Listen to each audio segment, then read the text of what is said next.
Financial structure होता है उसमें ये एज अ वेरी, आप बोल सकते हैं ये बहुत इसकी फ्लेक्सिबिलिटी होती है, ठीक है। लास्ट पॉइंट है नो डाइल्यूशन ऑफ कंट्रोल।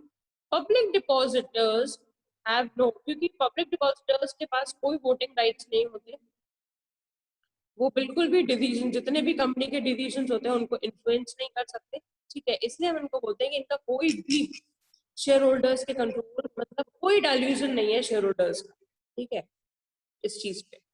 तो इसके 6 मेरिट्स मैंने आपको बताया। सिंपल प्रोसीजर, इसका प्रोसीजर बहुत सिंपल है एज कम्पेयर टू डिबेंचर और इक्विटी शेयर्स।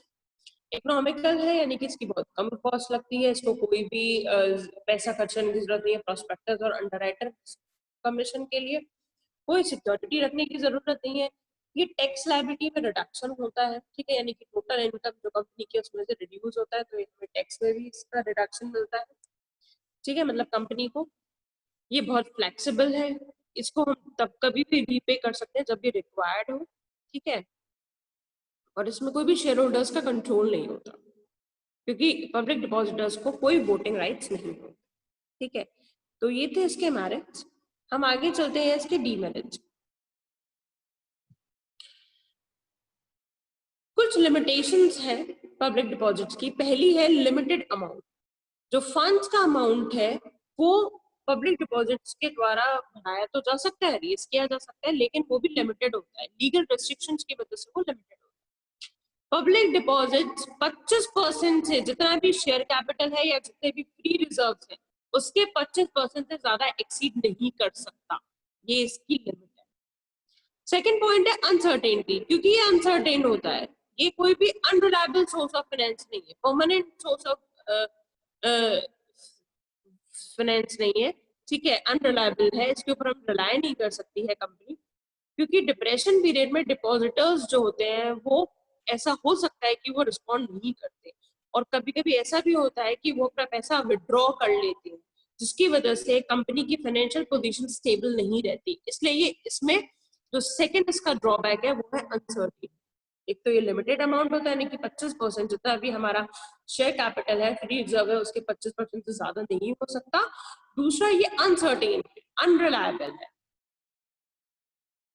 तीसरा इसका पॉइंट है suitable for short term finance. छोटे टर्म के फाइनेंस के लिए ये सुटेबल है, केवल लॉन्ग टर्म के लिए सुटेबल नहीं है, ठीक है ना।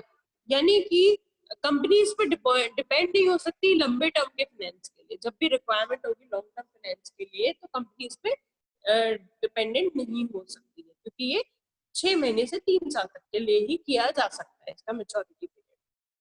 फोर्थ इसकी लिमिटेशन है hindrance to growth of capital market. Public deposits, जितनी भी हमारी कैपिटल मार्केट की ग्रोथ होती है कंट्री में, ठीक है, उस ग्रोथ को बढ़ाता है, मतलब आप बोल सकते हैं हैम्पर करता है, यानी कि wide spread use of public deposit creates shortage, क्योंकि हर जगह फैले हुए, ठीक है, ग्रोथ बढ़ाएगा तो अब इसकी ग्रोथ पर डिपेंड होते हैं लोग, ठीक है, तो उसकी वजह से क्या होता है कि इंडस्ट्रियल सिक्योरिटीज की शॉर्टेज, ठीक है, तो ये एक तरीके से हिंड्रेंस है। फिफ्थ पॉइंट है आपका not suitable for new concern, क्योंकि नई कंपनी की ज्यादा अच्छी गुडविल नहीं होती है मार्केट में, जो भी एडवर्टीजमेंट नई कंपनी के द्वारा दिए जाते हैं ज्यादातर लोगों को अट्रैक्ट नहीं करते कि वो अपना पैसा पब्लिक डिपॉजिट में लगाए, ठीक है, तो ये न्यू कंसर्न्स के लिए, न्यू कंपनीज के लिए तो सुटेबल नहीं।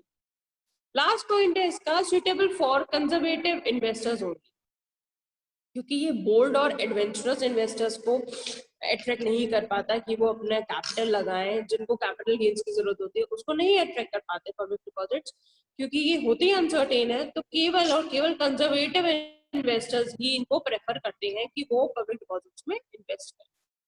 तो यहाँ तक किसी को कोई कंफ्यूजन है एडवांटेजेस और डिसएडवांटेजेस में पब्लिक डिपॉजिट्स के, तो आप पूछ सकते हैं बच्चे मुझसे।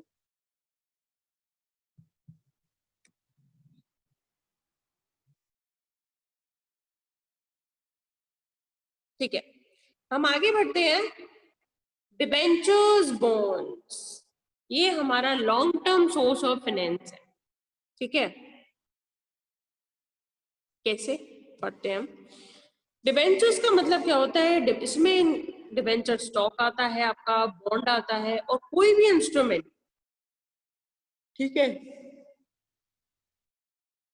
जो डेट का एविडेंस हो, ठीक है, चाहे वो किसी चार्ज एसेट पर चार्ज लगा हो, कंपनी के कोई किसी भी एसेट पर लगा हो या नहीं लगा हो, वो एविडेंस हो डेट, ये सब चीजें हमारी डिबेंचर में इंक्लूड होती हैं। हम डिबेंचर्स को एक कॉमन सिक्योरिटीज कहते हैं जो हमारी बोरोड फंड कैपिटल के अंडर इशू की जाती है, ठीक है।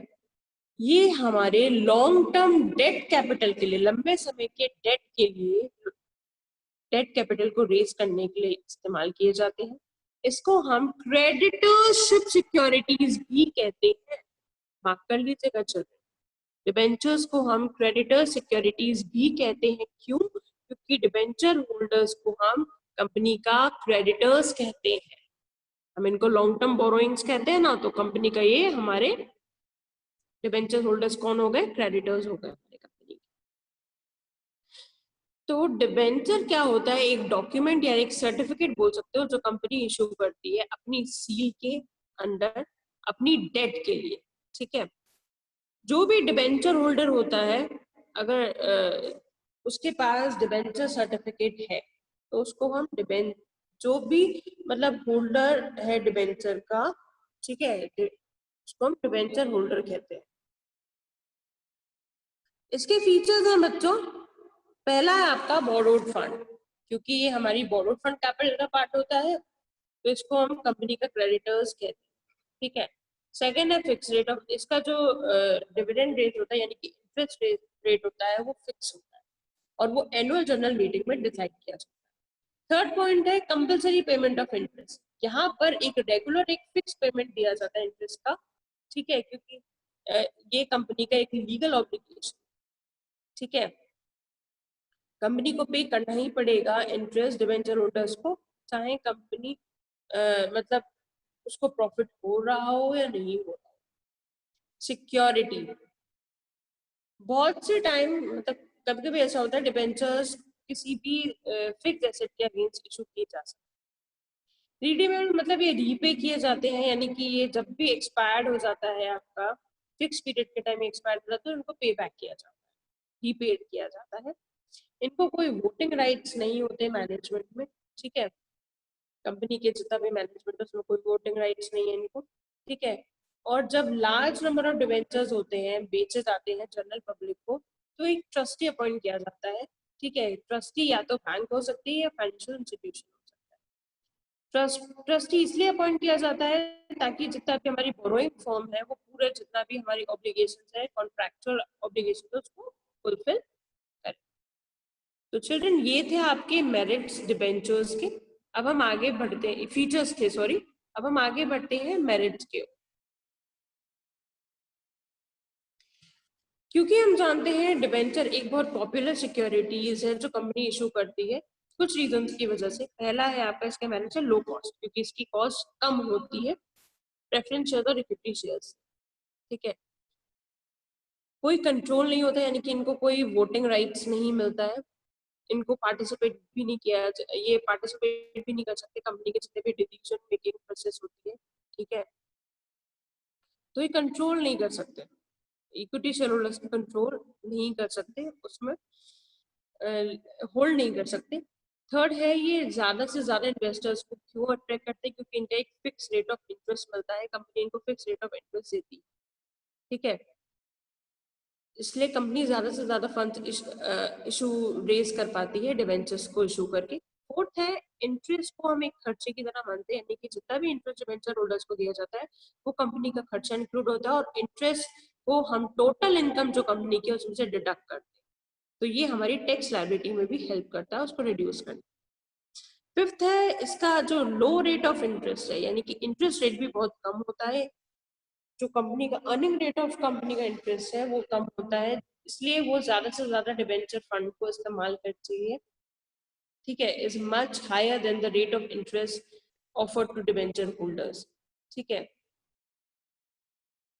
एज जो डिबेंचर होल्डर्स को जितना भी इंटरेस्ट ऑफर किया जाता है, the earning rate of the company तो जो कंपनी की अर्निंग रेट है वो ज्यादा हो जाती है जितना ज्यादा से ज्यादा वो डिबेंचर होल्डर्स को इंटरेस्ट ऑफर करते हैं। इसलिए इक्विटी शेयर होल्डर्स ज्यादा से ज्यादा प्रॉफिट कमा पाते हैं, मतलब डिबेंचर्स के प्रेजेंस में इक्विटी शेयर होल्डर्स को कैपिटल स्ट्रक्चर जो कंपनी का है वो अच्छा हो जाता है, या फिर आप बोल सकते हो स्टेबल हो जाता है, और इक्विटी शेयर होल्डर ज्यादा से ज्यादा प्रॉफिट अर्न कर सकते हैं।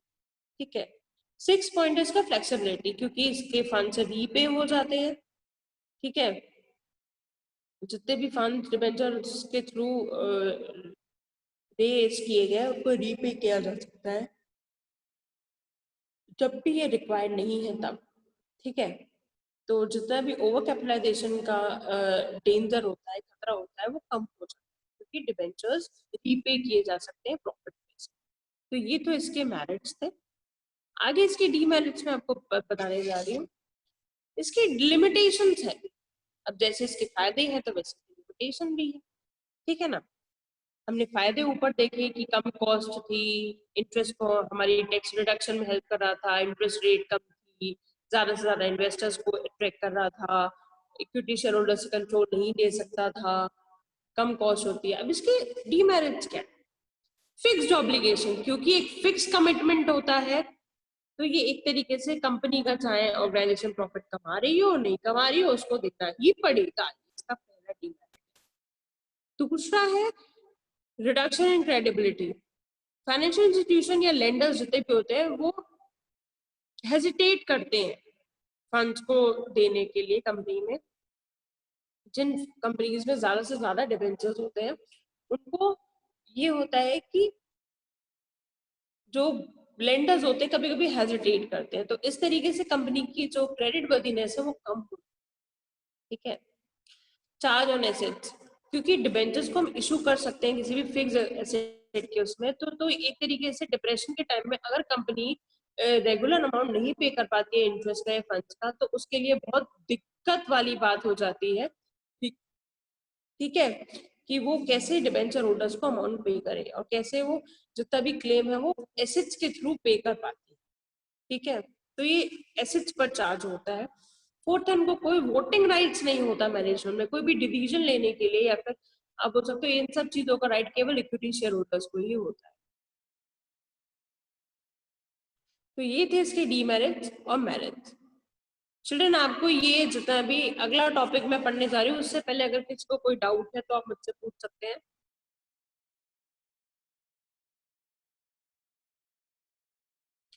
शेयर्स में और डिबेंचर्स में क्या डिफरेंस होता है? देखो, शेयर्स को क्या होता है, हम कंपनी के ओनर फंड का पार्ट मानते हैं, और डिबेंचर्स क्या होते हैं, ये बहुत इंपॉर्टेंट है, लिख लेना आप अपनी कॉपी में। ठीक है children, it is very important पूरा।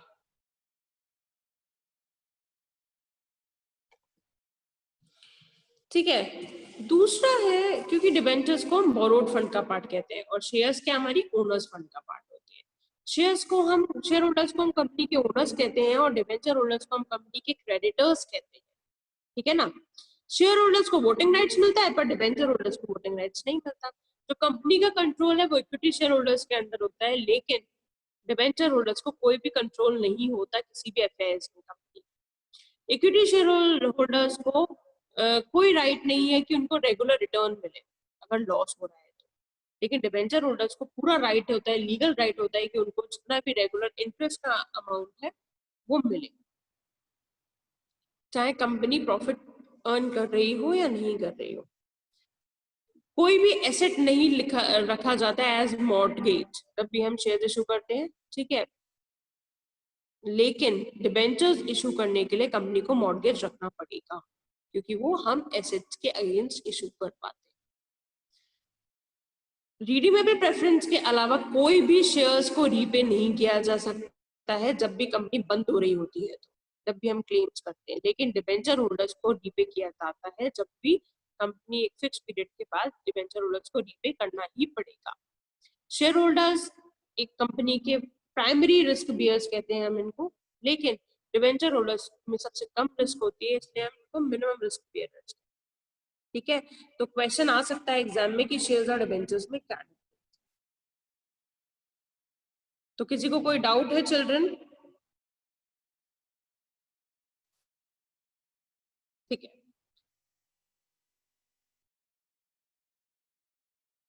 आज का मेरा लास्ट टॉपिक है कॉमर्शियल बैंक्स।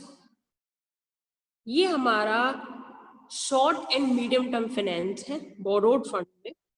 कॉमर्शियल बैंक एक बहुत इंपॉर्टेंट पोजीशन ऑक्यूपाई करती है क्योंकि वो फंड्स प्रोवाइड करते हैं अलग अलग पर्पसेस के लिए और अलग अलग पीरियड्स के लिए।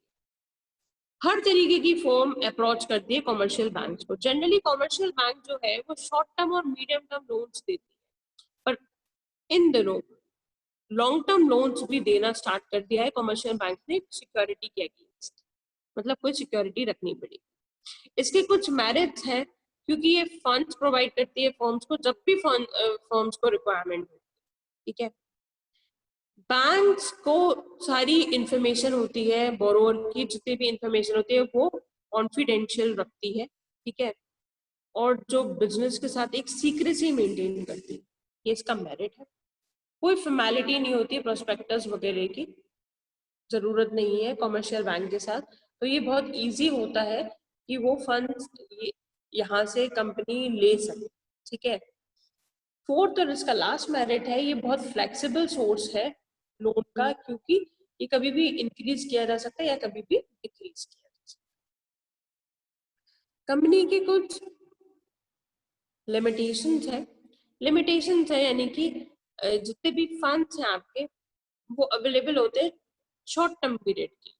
ठीक है, बैंक्स एक डिटेल इन्वेस्टिगेशन करती है कंपनी के, मतलब ये लिमिटेशन के बैंक एक इन्वेस्टिगेशन करती है कंपनीज के अफेयर्स में, फाइनेंशियल स्ट्रक्चर को देखती है लोन इशू करने से पहले। ठीक है, और ये शॉर्ट टर्म पीरियड के लिए देती है। ठीक है, फंड्स कुछ केसेस में बैंक रिस्ट्रिक्शंस लगा देती है, बहुत ऐसे डिफिकल्ट टर्म्स कंडीशंस रख देती है। ठीक है, तो बच्चों मैं दोबारा से रिपीट कर रही हूँ कि आज मैंने आपको क्या पढ़ाया।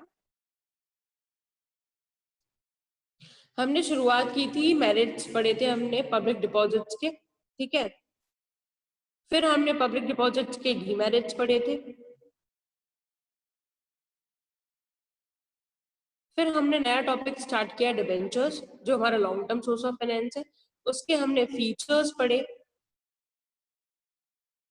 उसके मेरिट्स पढ़े और उसके डीमेरिट्स पढ़े। उसके बाद हमने डिफरेंस देखा कि शेयर्स और डिबेंचर्स में क्या डिफरेंस होता है, और उसके बाद मैंने लास्ट टॉपिक आपको पढ़ाया कमर्शियल बैंक, जो हमारा शॉर्ट टर्म और मीडियम टर्म फाइनेंस होता है। उसके हमने मेरिट्स पढ़े और डीमेरिट्स पढ़े। अब आज के टॉपिक्स में मैं आज आपको यहीं तक पढ़ाऊंगी। अब आपको कोई भी कंफ्यूजन है बच्चों तो आप पूछ सकते हैं।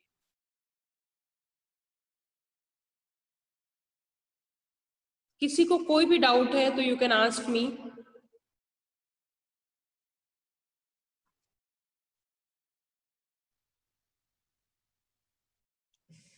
ओके, किसी को कोई डाउट नहीं है चिल्ड्रन? ठीक है, open your videos everyone.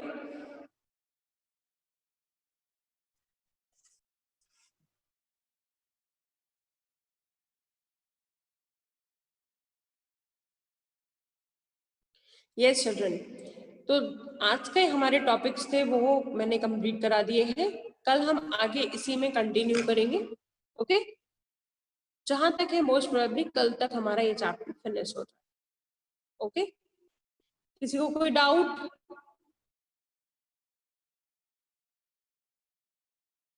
Okay, thank you class, have a nice day.